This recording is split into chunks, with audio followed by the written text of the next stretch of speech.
Hello everyone. Welcome to She Showed Up. Today we have with us Dr. Sagurika Malik. Hi Sagurika. Hi, Sony. Welcome to She Showed Up. Thank you so much. So Sagurika, you have told me about your story and you lost your husband, may his blessed soul rest in peace, in 2024. And after that, you have been in a new journey altogether. Right. So, how did you deal with that loss? Because you were really emotionally dependent on him. How did you find that courage to move on? Absolutely, Sony. Yes. It was one of the most hardest part of my life. So, yes, I was extremely emotionally dependent on him. We had 33 years together with us, and God bless his soul, those years were beautiful. So, yes, when I lost him, it was a huge shock, though it was an expected thing because he was suffering from cancer for a few years. So, and he started going down in the last 6 months. So, yes, when I say that, see, I was expecting it at some point in time, but whenever it happens, it totally breaks you down. And yes, but we had a lot of discussions before, and he would actually gave me the courage to before leaving that you need to go on in life, you need to live your best life. Yes, you will be alone, yes, you will be sad, yes, you will cry, but again, take your time, go through the grief. Of course, everybody has to go through their own grief, but at the same time, now start giving importance to your own self. Start learning to live your life in the best possible way you can. And me being a doctor, I think being a professional and having some job to fall back on. And, when you see other people's problems and other people's sorrow, you slowly learn to handle your own sorrow and your own grief in a maybe a little better way, I would say. So that his words, as I said, when he said that, yes, go live your life, be the best version of yourself now, because all these years you have been taking care of only others. So you have never given importance to yourself. So now is the time to give importance to your dreams, your wishes. Try to be positive in life. As I said, my job or my work really helped me in that because I had something to look forward to, something to basically not just look forward to, but go and help somebody else in their problems. I think that helped me. True. And when you have a job, you get immersed in that. And yes, the feeling and the missing part never dies off, but slowly you start getting used to that pain or that loss. Yes. It can never be replaced, no matter what Cannot. happens. I understand. Now, you were his primary caregiver also, and you were a doctor. Yes. So, what were the challenges that you faced? Because being a doctor, you know everything that's happening. Yes. And being a primary caregiver, you have to take multiple decisions on which someone else's life is depending. So, how do Yes. you manage that? That was one of the toughest decisions or the journey, part of the journey, because as you said, yes, I was the primary caregiver. So I'm emotionally very much involved in the whole process. But at the same time, I am also a doctor. So a lot of medical decisions I had to take. And, he had a blank, absolute faith in me. Like, whatever you say, we will go with that.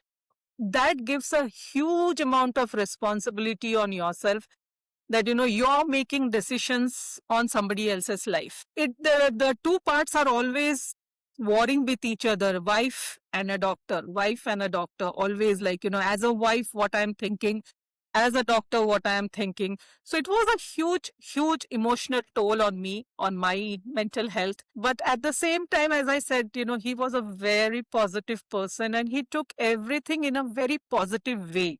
Like, whatever happened, his only answer was, what next? What can we do next? He would never sit and, brood about what happened. So that is one thing which gave me a lot of confidence to me also, that yes, I could take certain decisions on his behalf. And as I think I was talking to you, Sony, that the biggest decision which I had to take for him was during his, really his end. So he was in the hospital, and we had discussed this earlier again, like, that I don't want to go from the hospital bed. I want to be at home in my own atmosphere, in my own home, surrounded by my people who love me. Because when a person is in the ICU, you cannot be, nobody can visit you much. You're all alone lying in the hospital bed, and it can be a very sorry state of affair. And being a doctor, I could see it from both sides. Like, I'm a doctor, I see many patients like that. And as a wife, as I said, I could see it as a person, a partner, very important person in my life, that both ways I could analyze it, like what is the emotion from a medical point, what is the emotion from a family point. And I decided that was the biggest decision which I took, is to bring him home. And he actually went in my arms. So yes, but I have a huge amount of satisfaction that I gave him the best I could, and at the same time I could honor his last wishes too. So he went very peacefully, and when I asked him, his last words were, I am very happy that you got me home.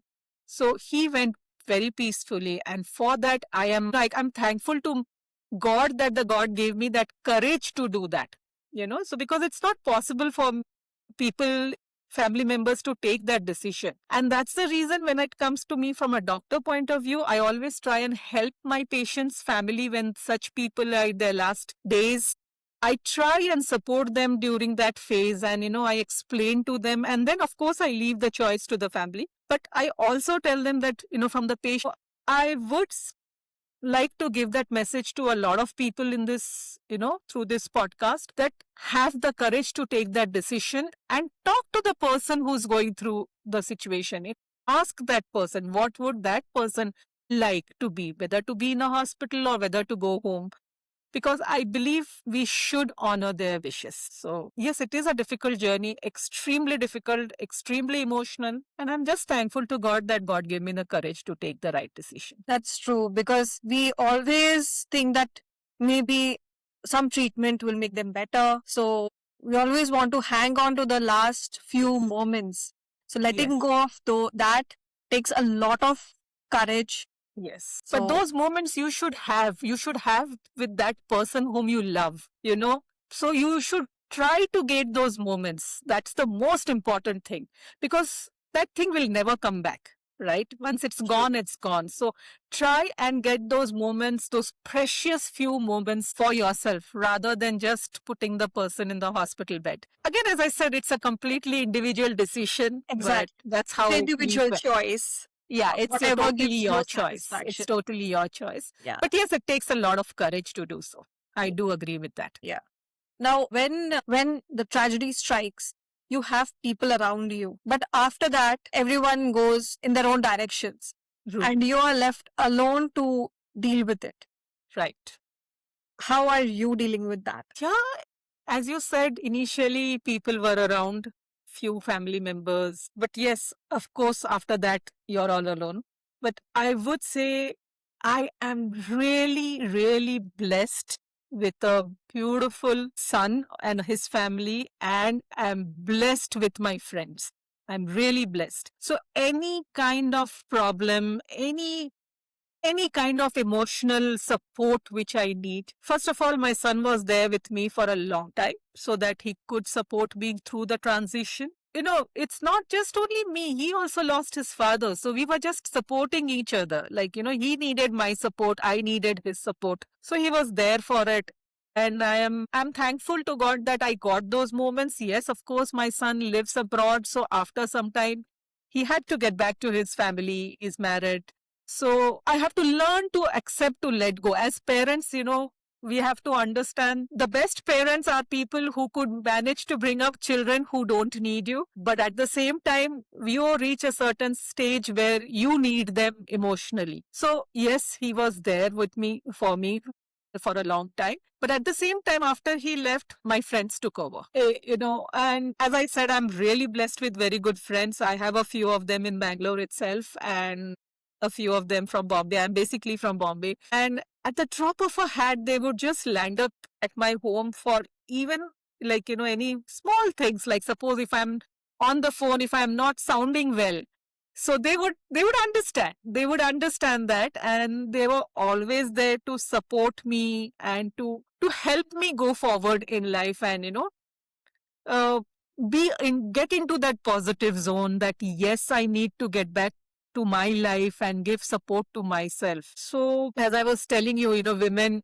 we always take care of others, so we hardly give importance to ourselves. We're always last in the line. As I said, last in the line. It's always everybody else, the family, the parents, the spouse, the children. And suddenly, after a certain time, you realize that children have grown up, they have their own lives, parents you have lost already. Spouse is the only person who is there for you, and he himself has been such a huge support for me emotionally all my life. And that is the reason I was extremely emotionally dependent on him. But then suddenly you realize that the line has ended and you're the first person in the line then, right? So you have taken care of everybody and suddenly you're all alone and you need to learn to take care of yourself that time. So you then slowly realize that yes, you have reached a certain age where you need to give priority to your health, keep yourself healthy as much as possible, because nobody would like to fall sick and be dependent on anybody else, like, and especially we women who are very, as I said, we have all these lives taken care of others, so we feel we are like, strong people, we will never go, nothing will happen to us. But after some time you realize that you need to take care of yourself so that nothing happens to you and so that you don't land up becoming dependent physically. Emotionally, yes, you will never lose that dependence from your family members or your friends. But at least physically and health wise, you should learn to be independent and take care of yourself. That's how my friends and my son and his family and my daughter in law, they have been a real big support for me after I lost my husband. So that's a very good thing to have a good support system. Yes. And you need to build that. And at some point in time, we all need support. But before you reach a stage where you need to ask support, you need to be a support system for somebody else too. So it's always a give and take situation in this life. So you give support to people and then you ask support. But we are always shy. We don't mind giving support, but we shy away a lot from asking from support because we feel that we don't want to feel or appear weak. We always want to stay strong, but that doesn't happen in life. We need to learn to ask for support, and there are people who are ready to help you out. There, you will always find people who will be ready to help you without any expectations. Like, as I said, I've got such lovely group of friends, just a phone call away. My son, just a phone call away. And we have long discussions, hours long discussions over the phone, and it just helps you tide over that moment of weakness or loss or whatever you call it. So it's, yes, it does take a little bit of courage to again ask for support, but I would suggest that that's a very important thing to learn. And you are upskilling yourself a lot right now. You're getting so many awards. So what are you up right now? Right now, yeah, I mean, Sony, you remember how we met. So we met, that was the first upskilling for myself, like, as I said, giving importance to myself. And that was a childhood dream to go into a, pageant. So I just decided that, okay, why not? Why not now? So what if we are late in life? So that's how we met. It was a lovely experience. But after that, since I'm a doctor, of course, I'm going to upskill myself in my own field. I did great. I mean, as I said, I'm thankful to God that my work is being recognized by people, and I did get a healthcare achievement award last. And now I'm upscaling myself into becoming a hormone health coach, mainly for busy working women who, again, like, as I was talking, we women, we don't have time for ourselves. We don't think for ourselves. So this is basically, I'm trying to build a system where, during these hormonal changes in a woman's life, this is a very stressful period for women. So during that time, she goes through a lot of emotional changes. There's a lot of loss of confidence. She can start losing her memory, suddenly loss of the brain fog, the suddenly her size and the weight changes, and she starts feeling very uncomfortable in her own body. Like, so all these days I was like this. Suddenly what went wrong? And even after trying, why things are not changing. So it gives a lot of, I would say, hits you emotionally, it hits your mental health, and you start losing your confidence in yourself. Like, maybe I'm not good enough now. So that is something which I am working on. So my coaching system is going to bring back the vitality and the energy and the confidence so that she's able to perform better in her work and her family space. And through a very scientific based awareness and implementation program, both, it will be like an awareness plus a lot of things in which way she will be able to implement, so that she gets back that energy and confidence back in herself. So that's a bit like giving back to the society also for me, because having 35 years of experience, I really want to use that experience in a good way, and especially for women. That's great. So during this entire journey, who showed up for you when you needed the most? First, it is, of course, as I said, my husband. He was my number one cheerleader. So, and that's the reason the loss really hurt so much. So he was always like, no, you just go ahead and do what you want to do, and you will be able to do it. And after that, it is my son who has taken the cheerleading role. So yes, so he's like, yes, mama, just do it. Like, it's like typical the Nike thing, just do it. Yes, you can. You can't imagine the kind of things I'm learning, the kind of tools I'm picking up, the AI thing, everything is so new to me. I'm completely technologically a novice person, but I'm really feeling happy to learn those new things and able to execute them properly. That is something, it's giving me a lot of confidence in myself. So, and then, of course, as I said, my cheerleaders are, at this point in time, my cheerleaders are my son and my friends. So, yes, I do have a good support system. So, and that definitely helps me. So, one message to all those who have lost their loved ones, especially the ones with whom they were very emotionally attached and dependent on them. Yes, I think though, if you are asking me for one message, then as I was talking about the line, so, somebody, you have to now realize that you're number one in the line. So if you're number one in the line, you have to give yourself the number one importance. So yes, it is difficult, but slowly you will have to build that emotional resilience and strength in yourself. That, of course, the loss is always going to remain, but now you slowly learn to take care of your own health first, physical health. And once you take care of your physical health, that helps to take care of your mental. Because when you start feeling better, healthy, you start feeling a little better and you start getting confidence in yourself that yes, you can. And one more thing, of course, very important is always ask for support from people who are around you, who are ready to give you help. So ask support from them. Develop some kind of I would say, some way to keep yourself gainfully occupied. When I say gainfully, it need not be financially gainfully. You can be helping others. You can be doing some NGO kind of work. You can be, so the moment you learn to help others, maybe not your family, maybe not the person whom you were emotionally involved with, but you will realize that there are a lot of people who still need you. See, because the moment we lose someone, start feeling that we have lost our value, So it's like, now nobody needs me. Now what am I going to do? That is a very typical statement I hear from women who come to me. Is like, doctor, nobody needs me now. No, there are enough people in this world who still need you. You have to make yourself available to them. So once you do that, you start realizing that you still have a lot to give to this world. And that gives you a lot of self-confidence, a lot of feel-good feeling that, yes, I am still worthwhile. I am still important. So that I am still important, or I am worthy. That I am worthy feeling has to you have to develop from within. And that can happen only when you talk to people, open up with people, ask for help, go out and give your whatever way you can give to the society.